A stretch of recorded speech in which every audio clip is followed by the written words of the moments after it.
When my husband and I first moved to Maple Shore Heights, we were enchanted by the tall, leafy trees lining each side of the winding roads, the neatly trimmed lawns, and the sense of community that radiated from the cheerful pastel homes.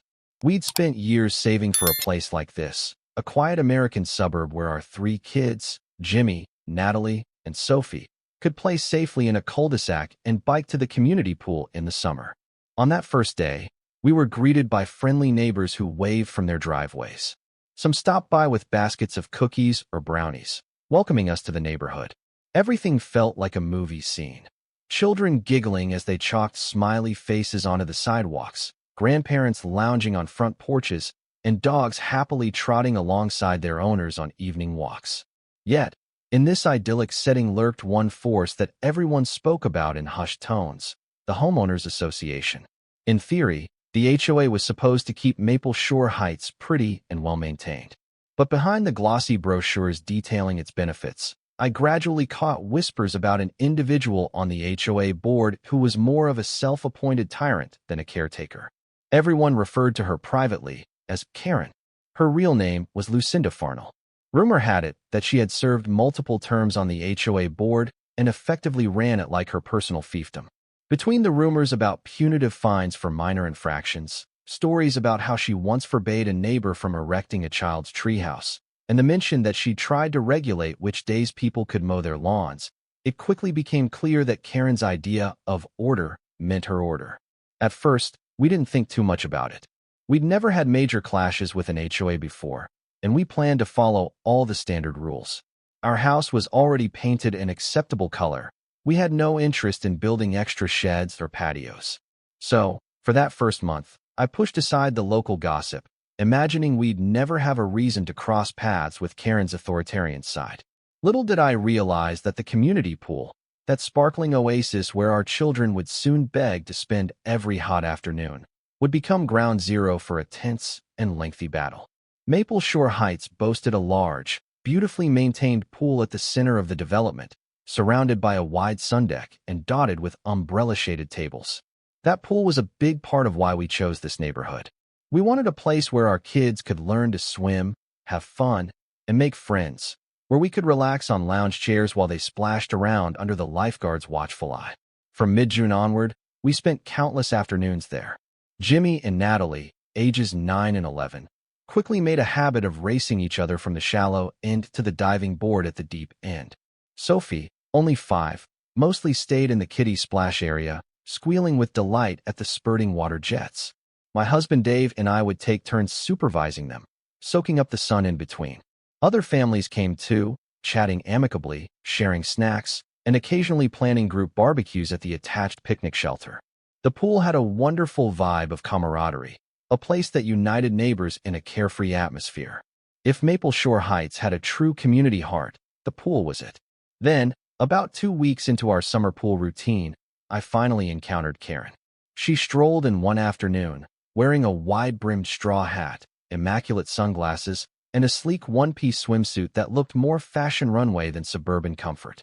Even before I recognized her as the rumored authoritarian, I sensed a stiff chill in the air from her mere presence. Nearby parents grew quiet, their earlier laughter subdued. Karen surveyed the deck with narrowed eyes, as though checking for any violations of some invisible standard only she knew. At one point, she snatched up a clipboard from a side table, the pool manager's, I assumed, and flicked through some pages with pursed lips.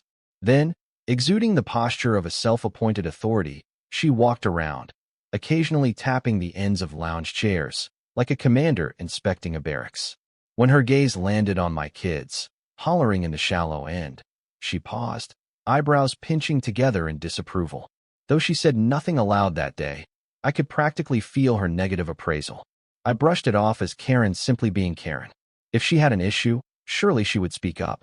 After all, we were doing nothing wrong, right? Time would prove me sorely mistaken. That silent glare marked the beginning of our troubles. A few days after Karen's silent inspection, I started hearing rumors that she wanted to convert the community pool into an exclusive luxury zone. According to the whispers, it would still be part of Maple Shore Heights, but the rules would be far stricter, and there might even be an additional fee for access. The talk circulated around other parents, some joking that Karen wanted to ban loud kids from the deck. Others seemed genuinely uneasy, especially those with families who loved the pool. At first, I dismissed it as typical gossip. Why would the HOA drastically change a popular amenity that had served the neighborhood for decades? But as the chatter grew louder, I realized I needed more concrete information. So, I approached Harriet, a longtime resident whose granddaughter often played with Sophie in the kiddie area. Harriet was kind and soft-spoken, exactly the type you'd never suspect of stirring drama. But she knew the HOA's ins and outs better than most. I asked her, "Is it true Karen wants to make the pool members only, or something like that, with extra fees? Or restrictions on families?" Harriet sighed. "She's been on about that for years, dear.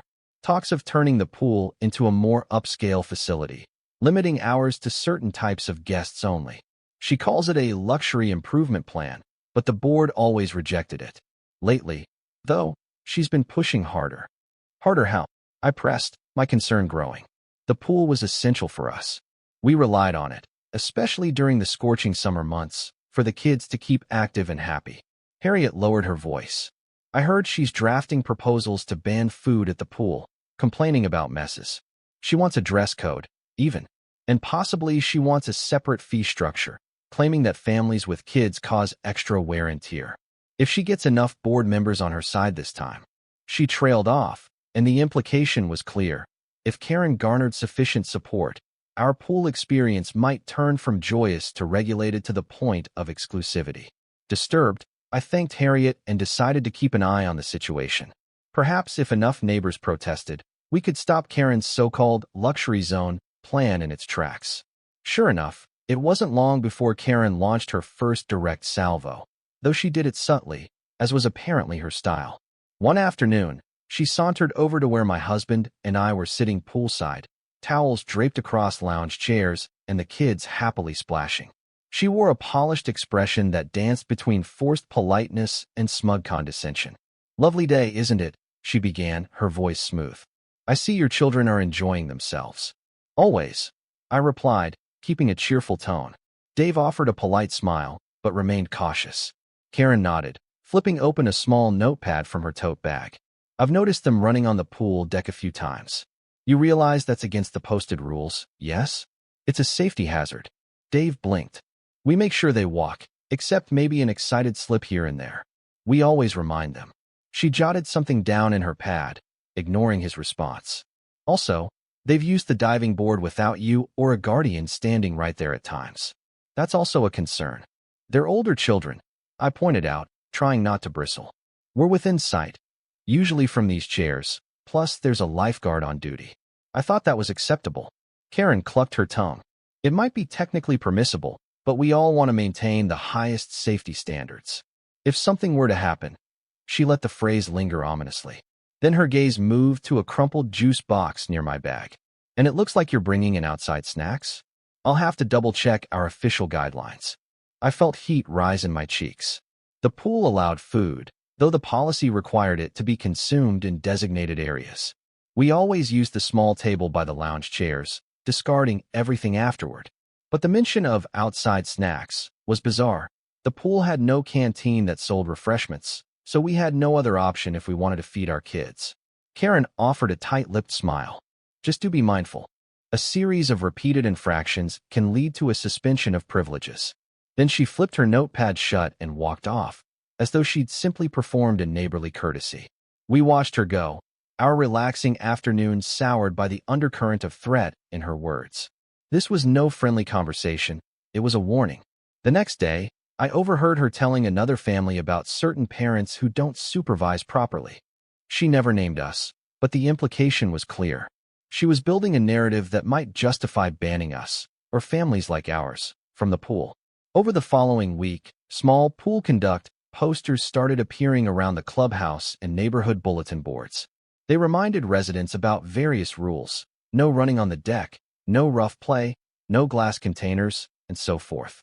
While these were standard guidelines, the new bulletins had a sharper, more scolding tone. Even neighbors who rarely used the pool noticed and grumbled about the nanny state vibe. Then came the actual board meeting announcement. A flyer slipped into every mailbox declared, special HOA session to discuss proposed enhancements for community pool. The language was vague, but Harriet confirmed that Karen had successfully added her luxury zone item to the official agenda. I decided I had no choice but to attend. The idea of paying extra fees or facing new restrictions for the one place my family loved in the summer was unthinkable. Dave agreed to watch the kids at home so I could concentrate on the meeting. Several other concerned parents said they would go too, wanting to ensure their voices were heard. The night of the meeting, the clubhouse was more crowded than I'd ever seen it. Dozens of people milled about, many wearing frowns or determined expressions. I spotted Karen at the front table, arranged with a neat stack of documents in front of her. She wore a formal blazer, looking every bit the corporate professional. Around her sat 4 other board members, some quietly reading from laptops, others chatting nervously among themselves. The board president, a man named Mr. Delgado, stood and called the session to order. After a few minor items, like budget allocations for landscaping, he turned to Karen, announcing her proposed changes to the community pool. She rose gracefully, cleared her throat, and began a polished, carefully rehearsed speech about improving safety, comfort, and exclusivity for discerning residents. At first, it sounded benign. She used phrases like enhanced experience, maintaining property values, and aligning with upscale standards. But as she went deeper, her real plan emerged, implementing stricter rules on who could use the pool, possibly introducing an age-based schedule, limiting open swim times to reduce noise, and, most controversially, creating a new premium pool membership for those willing to pay more. Non-premium members could only use the pool during designated hours, with restrictions on bringing guests or children under a certain age to certain parts of the deck. I felt my stomach twist as I realized, if she got her way, families like mine would be effectively marginalized. She couched it in flowery corporate language, but the subtext was, keep the pool quiet and exclusive, free of kids making noise or leaving crumbs from their snacks. When Karen finished her speech, a wave of murmuring and whispered indignation swept the room. Mr. Delgado tried to maintain order by opening the floor for comments in an orderly fashion. Several residents raised their hands immediately. One father stood. So, Ms. Farnell, are you suggesting that families with younger children might have restricted hours at the pool? My kids are 7 and 10. Does that mean they can't swim on a Saturday afternoon? Karen offered a tight-lipped smile. Not necessarily. We're simply exploring structured scheduling.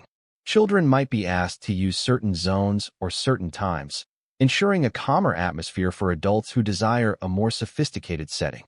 A mother next to him jumped in. That's outrageous. The pool's always been open to everyone equally. You can't just push out families. Karen feigned a patient expression. No one's being pushed out. We'd still allow children, under supervision, of course. But the reality is that noise, rowdiness, and the potential for accidents increases with large groups of kids. As the HOA, we must consider safety and the comfort of all residents, particularly older members who prefer a quieter environment. A wave of heated debate erupted. Some older folks, perhaps less impacted by the change, didn't seem outright opposed to the concept. But a large portion of the community, especially parents, were outraged. A few tried to propose compromise. What if we just improved enforcement of existing rules rather than add new, restrictive policies? Others demanded to know if an additional fee would apply and how high it might be. Throughout the back and forth, Karen maintained a cool, detached air. She had a slick answer ready for each challenge, pivoting to phrases like maintenance overhead, insurance liabilities, and protecting the investment. I realized, with growing alarm, how persuasive she could be when she wanted to. Despite the pushback, the board decided to table the discussion until they could gather more data, like usage statistics, cost estimates, and potential membership structures. In short, Karen hadn't won yet, but she'd planted her seed. And she also singled me out, ironically enough. After the meeting, she approached, giving me that same measured look. You seemed quite passionate in there, she observed. But do remember, some of us are just trying to keep the pool from turning chaotic. I trust you understand that. I forced a polite nod. I understand the need for safety, but I also believe the pool should be open to everyone, equally. Her eyes hardened momentarily before she resumed her mask of pleasantry. We'll see how things play out. Then she turned. leaving me with a sense of foreboding that we were still in the crosshairs. Over the next week, Karen didn't wait for the formal board process. She took matters into her own hands, launching a more personal offensive. It started innocently, an email from the HOA's official address, but clearly authored by Karen. It read, "To the my last name family. We have received multiple concerns regarding your children's behavior at the community pool, excessive noise, running on deck, and disregard for posted rules. The HOA is considering whether your membership privileges require reevaluation. Please be advised that further complaints could lead to temporary suspension of pool access, pending formal review. Sincerely, Maple Shore Heights HOA." I was stunned. We'd done nothing beyond typical kid play, and we always followed the guidelines. Sure, kids get excited and might squeal, but that's hardly an offense deserving of a pool ban. Sensing a setup, I compared notes with neighbors. None of them reported or witnessed any out-of-the-ordinary misconduct by my kids. This multiple concerns phrase smelled like a lie. Then Harriet revealed that Karen had cornered her one afternoon, pressing for negative statements about my children. Harriet refused, stating she found my kids perfectly respectful. Karen left disappointed. I realized Karen must be fishing for ammunition from anyone who'd give it. A couple of days later, Karen escalated further. She approached Dave at the pool, in front of other parents, and openly chastised him for tolerating dangerous horseplay. Her voice carried across the deck, making an embarrassing scene. Dave looked baffled, especially since the kids were calmly treading water near the ladder at that moment. But Karen insisted she'd seen them shoving each other. It was a blatant lie, but the intimidation tactic was clear. She wanted us to retreat, to feel unwelcome. I seethed at the injustice. That night, after putting the kids to bed, Dave and I resolved to fight back. We'd do more than just gather neighbor testimonies. We'd demand an official, transparent inspection or review from the HOA. Something to prove that we were abiding by all safety standards and that Karen's claims were unfounded. I fired off an email to the HOA board, CSANG each member individually, plus the board president and the community manager, requesting a formal inspection or evaluation of our family's pool usage habits. I wrote, "Hello, board members. I understand there have been allegations regarding my family's conduct at the community pool. I respectfully request an official, documented assessment of our usage to confirm compliance with all rules. We seek clarity to clear our name and ensure we're not unfairly targeted. Sincerely, my name." The next day, I received a short reply from the board's general mailbox, stating they'd look into scheduling a routine check of some sort. It was vague, but at least it was on record. Meanwhile, Harriet and a few supportive neighbors planned to speak at the next general HOA meeting, vouching for us if needed. Karen, for her part, didn't publicly react to my email, but I sensed she'd be irked. After all, an official inspection or review meant that she couldn't just rely on whispered rumors and fabricated complaints. If the board or an objective manager actually observed how we used the pool, they'd see how normal it was. Indeed, we had nothing to hide. In the meantime, Dave and I took extra precautions, never leaving the kids unsupervised, reminding them constantly to walk, not run, and basically following every posted rule to the letter. We also started documenting each visit to the pool: date, time, number of people present, any relevant notes. It felt silly, but we wanted a paper trail in case Karen twisted the facts again. A few neighbors joked that we were turning into the perfect rule followers, but better safe than sorry. If Karen tried to claim we were causing chaos, we'd have evidence, at least in some small form, to dispute it. While I waited for the promised inspection date, Karen ramped up her push for the new luxury zone plan. Flyers appeared around the neighborhood with glossy images of fancy poolside cabanas and spa-like amenities. The tagline read, "A refined experience for Maple Shore residents, coming soon." But beneath the aspirational photos lay the real gist. Talk of restricting younger kids to certain hours, banning outside food entirely, instituting a quiet swim policy for certain times, and strongly suggesting that new fees would be introduced to cover these improvements. Reactions were mixed. Some older residents or couples without kids found the idea appealing: fewer noise disruptions, maybe a more upscale environment. Parents, though, were furious. Our daily routines would be disrupted, and it felt like we were being penalized. The tension rose around the community as neighbors debated the proposal on social media and in private conversations. In the midst of that debate, Harriet pulled me aside to share a snippet from the next board meeting agenda, which had been leaked. It stated that if the board approved Luxury Zone Phase 1, a list of residents who have been identified as non-compliant with pool rules might be asked to either pay a behavior bond or have their access restricted. The parallels to Karen's repeated attacks on our family were too obvious to ignore. My stomach churned.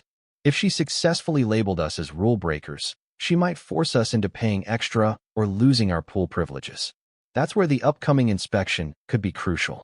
If the HOA manager or an independent inspector cleared us of wrongdoing, maybe we could short-circuit Karen's attempts at labeling us non-compliant. 2 days before our scheduled inspection, I got a phone call from the HOA management office. The manager, a weary-sounding woman named Ms. Gomez, explained that a formal complaint had been filed against our family, alleging repeated safety violations at the pool. I asked who filed it. She hesitated. It came from the board, specifically Ms. Farnell, citing multiple unnamed neighbors' statements. I nearly laughed in disbelief. No one else has come to us about any issues. Does it have any specifics? Ms. Gomez sighed. It's fairly vague. Claims of running, shouting, and potential property damage around the pool deck. Typically, we need a direct witness statement, but Ms. Farnell insisted the board had enough anecdotal evidence to proceed. I felt my blood pressure spike. Karen was doubling down. I calmly told Ms. Gomez about the documentation I'd been keeping, plus the many neighbors who saw no problem with our kids. Ms. Gomez assured me the upcoming inspection should provide clarity. She apologized for the tension, admitting she'd never seen so many uncorroborated complaints from a single board member. That conversation solidified my resolve. Karen was pulling out all the stops to brand us as troublemakers, presumably to bolster her push for exclusive or restricted pool access. If we didn't prove our innocence in a formal manner, we might be singled out under her new proposals. So I geared up for the inspection. We'd be on our best behavior, though to be honest, we were always well behaved. The only difference was we'd meticulously document the entire process and ensure the inspector saw how we used the pool. The inspection, scheduled for a Tuesday afternoon, was designed to be somewhat casual. The HOA manager, Ms. Gomez, and a part-time community liaison, Mr. Pratt, would observe the pool area, talk to the lifeguard, and watch my kids in action. Officially, they were reviewing compliance with general rules. But I knew the real purpose was to see if Karen's allegations held any water. Dave took off early from work so we could both be there. Our kids, thrilled at the notion of an important grown-up coming to watch them swim, took the whole thing as an adventure. We arrived at the pool around 2 p.m., snagging a few lounge chairs. Ms. Gomez and Mr. Pratt arrived shortly after, greeting us politely. They wore neutral expressions, clipboards in hand. It felt odd, performing a normal afternoon routine under scrutiny. But we tried to relax. Jimmy, Natalie, and Sophie jumped in, squealing with excitement as usual. Dave and I sat attentively by the pool edge, reminding them not to run. The lifeguard, a local college student named Megan, gave us a friendly nod. She, too, seemed aware of the inspection, offering Ms. Gomez occasional commentary about normal pool rules and how families typically use the facility. For about an hour, everything was calm and ordinary. My kids played a game of sharks and minnows, hopped in and out of the water, walked, not ran, and ate some crackers at the table. Nothing was out of line. Ms. Gomez asked a few questions about how we disposed of trash, how often the kids used the diving board, and whether they wore proper flotation devices. Sophie sometimes used floaties, though she was learning to swim. We answered each question matter-of-factly. Mr. Pratt strolled around, checking signage and the condition of the deck area. He spoke briefly to a couple of other parents, presumably verifying if they'd observed any issues with us. Everyone had only kind words.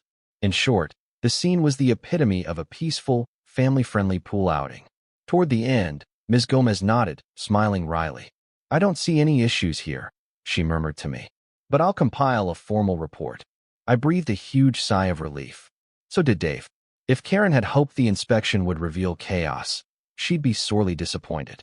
The very next day, Ms. Gomez sent out a brief email to the board, summarizing her inspection. To the board of Maple Shore Heights. I completed a scheduled observation of the family last name at the community pool. I found no violations of HOA rules. Children exhibited normal behavior and were adequately supervised by parents at all times. Lifeguard also confirmed no history of disciplinary problems regarding this family. Regards, Ms. Gomez, HOA manager. She forwarded a copy to me for reference. I was ecstatic. This written statement gave us the vindication we needed. However, within hours, Karen apparently responded with fury. Ms. Gomez forwarded me an email chain in which Karen disputed the findings, calling them incomplete and insisting Ms. Gomez had visited at the wrong time. She demanded a second inspection. Ms. Gomez politely declined, stating the manager's schedule couldn't revolve around indefinite rechecks for a single family. I braced for more drama. Sure enough, Karen escalated her tone, suggesting Ms. Gomez might be neglecting her duty to ensure pool standards. But Ms. Gomez refused to cave, reminding Karen that the rest of the board also had to weigh in, and that Ms. Gomez had followed standard procedure. When Harriet called to tell me about Karen's meltdown, she mentioned hearing Karen rant to another board member that families like ours were the reason the pool was deteriorating. Harriet laughed, pointing out that the pool was in perfect condition. But the anger behind Karen's words hinted she wouldn't let this go quietly. At least we now had official, third-party confirmation that my family obeyed all rules. It wouldn't make Karen vanish, but it certainly thwarted her attempt to brand us as troublemakers. Meanwhile, the next big question loomed: the upcoming board meeting to vote on the luxury zone plan. Bolstered by Ms. Gomez's findings, I took the opportunity to talk with neighbors, collecting informal statements that our family had never caused any trouble at the pool. Many parents, especially those with younger kids, were outraged that Karen had tried to use us as an example of problem behavior. They signed a short letter we drafted, stating that they'd never witnessed misconduct on our part, and that they opposed any plan to restrict families' pool access. We gathered almost 36 signatures.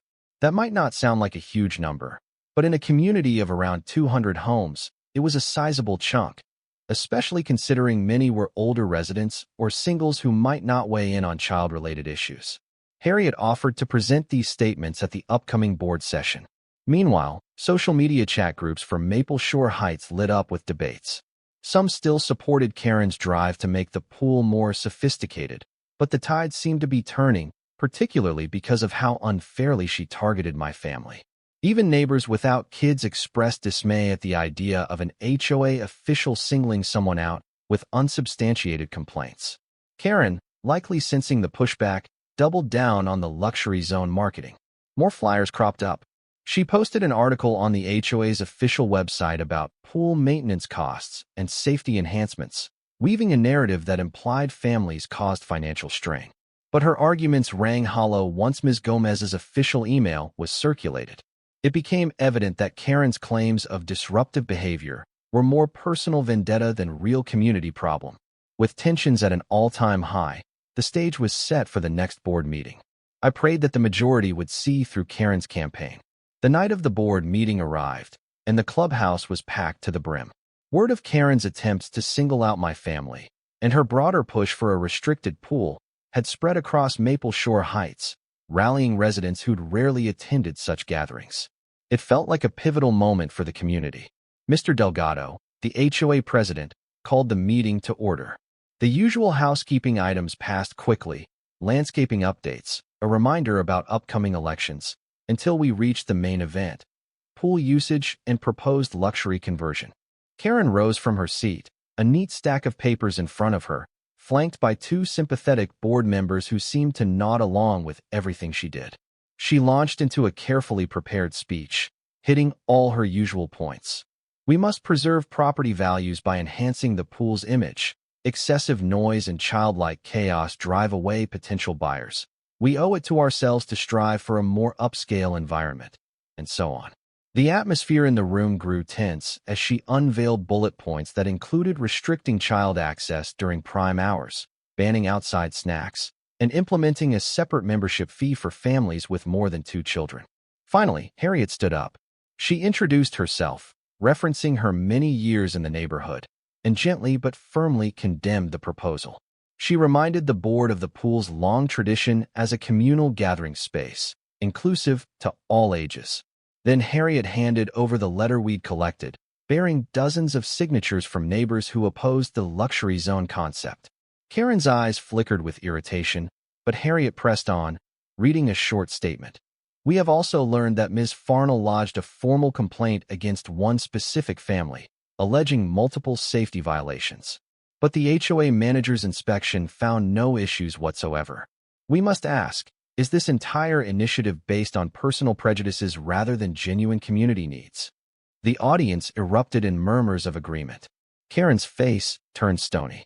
She tried to respond with a measured tone, but her voice trembled slightly. We can't let one inspection overshadow the bigger picture. Families still create higher maintenance costs, plus potential liability. And as for that single inspection, it was arranged at a convenient time. Ms. Gomez, seated off to the side, cleared her throat loudly. That's not accurate. We observed the family for over an hour, and I conferred with the lifeguard, who also reported no issues.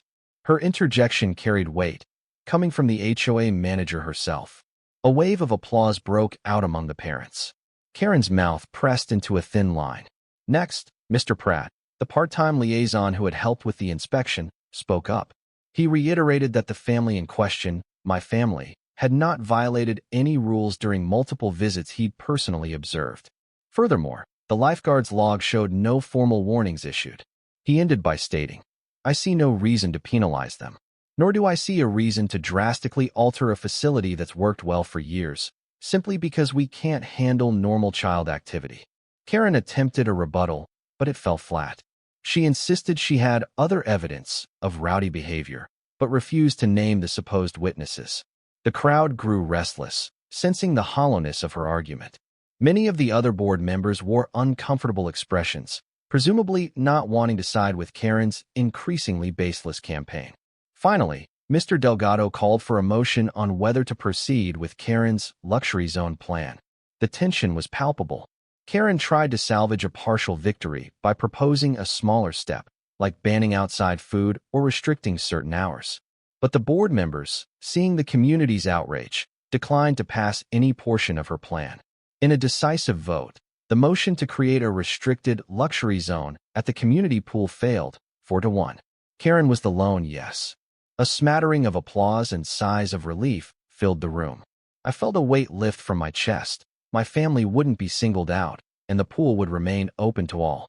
Still, I couldn't help but notice Karen's furious expression as she glared at me across the rows of seated residents.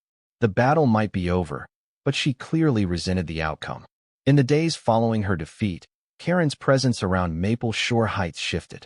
She no longer strode around the pool with her notepad, nor did she issue scolding remarks to parents. Instead, she seemed to adopt a kind of sullen detachment. A week after the board meeting, I spotted her at the pool. She sat alone at a table near the corner, wearing oversized sunglasses and flipping through a magazine. Despite the bright, cheerful summer day, the kids playing happily, and neighbors chatting in the water, Karen exuded an aura of bitterness. She didn't interact with anyone or attempt to enforce anything. It was like she was punishing the community with her silent presence, reminding us she still existed, even if her official push for exclusivity had failed. I found it almost surreal. Here was the once mighty Karen, dethroned in her own domain, forced to watch families continue enjoying the pool as they always had. She occasionally shot disapproving looks at kids who laughed too loudly, but made no move to intervene.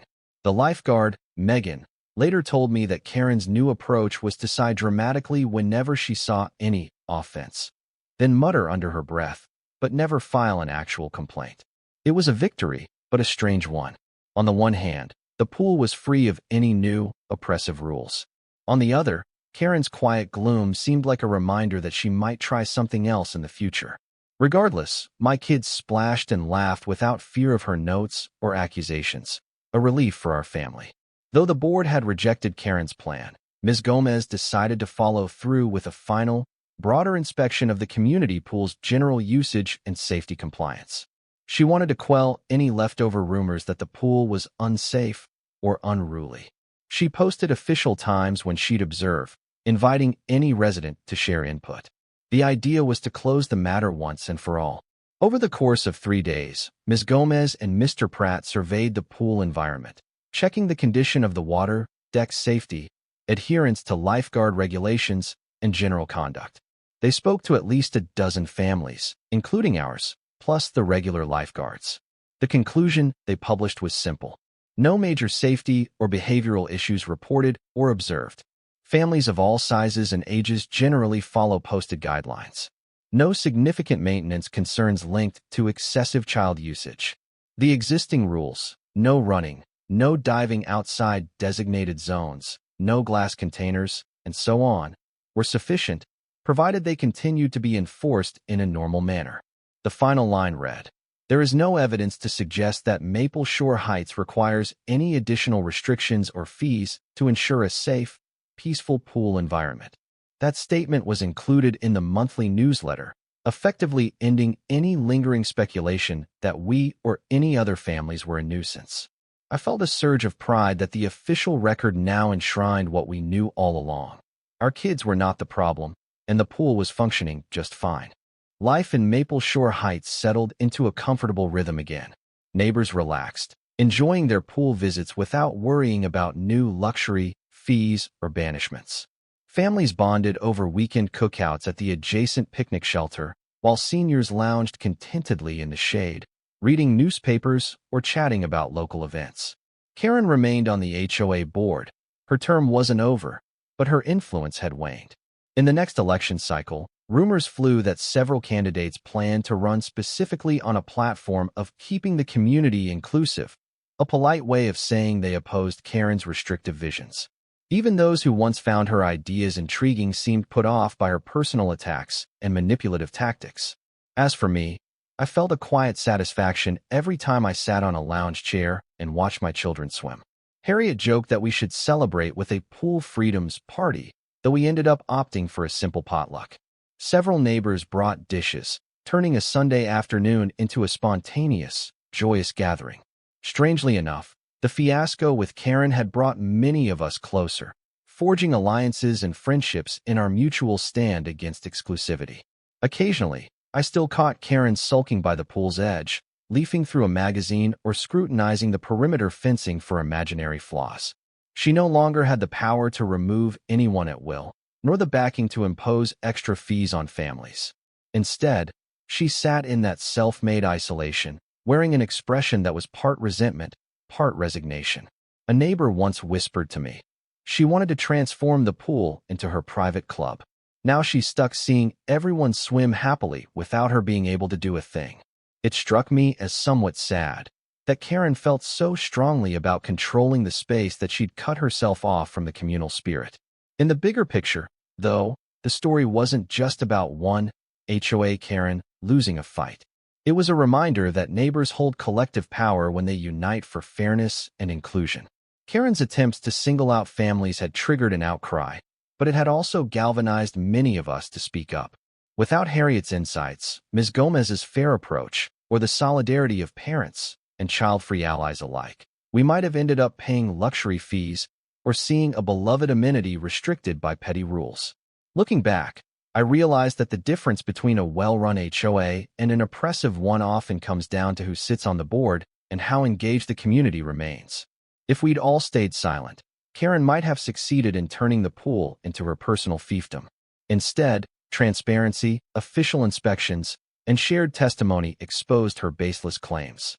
Now, as I watch my children giggling in the water, free to cannonball off the diving board or float on their backs as the sun sets behind the leafy trees, I feel an enormous sense of relief. Our battle with Karen was stressful, but ultimately, we stood our ground. The pool remains a place of laughter and openness, an enduring testament to what a neighborhood can achieve when it refuses to be bullied by a single, over-aggressive voice. Summer winds down, and the days begin to shorten. School will start soon, and the hustle of daily routines will replace the lazy afternoons by the water. But the community pool at Maple Shore Heights remains a cherished spot, unspoiled by arbitrary luxury constraints. Karen still occasionally complains. Her new focus is on banning loud pool toys or limiting group parties. But each time she attempts to raise these topics, the board politely reminds her of the comprehensive inspection results and the strong community preference for inclusivity. Without any real evidence or significant backing, her proposals fizzle. I won't pretend that Maple Shore Heights has become a conflict-free utopia. There are always small HOA disputes, personality clashes, and the usual suburban dramas. But at least on the matter of the pool, we've ensured that no one can declare a single group unfit or bar them from an amenity meant for the entire neighborhood. And though Karen might sulk by the pool's edge, the rest of us swim freely under the warm summer sun, grateful for a victory that keeps Maple Shore Heights as welcoming as it was meant to be. In the end, this ordeal taught me that staying informed, documenting facts, and rallying neighbors are powerful tools against any petty dictatorship. Karen's attempt to isolate my family ended up isolating her instead. And as I wrap a towel around my daughter's shoulders or watch my son dive confidently into the deep end, I take heart in knowing we stood up, together, for the simple right to swim and laugh on a hot afternoon, without fear of an unjust eviction from our own community pool.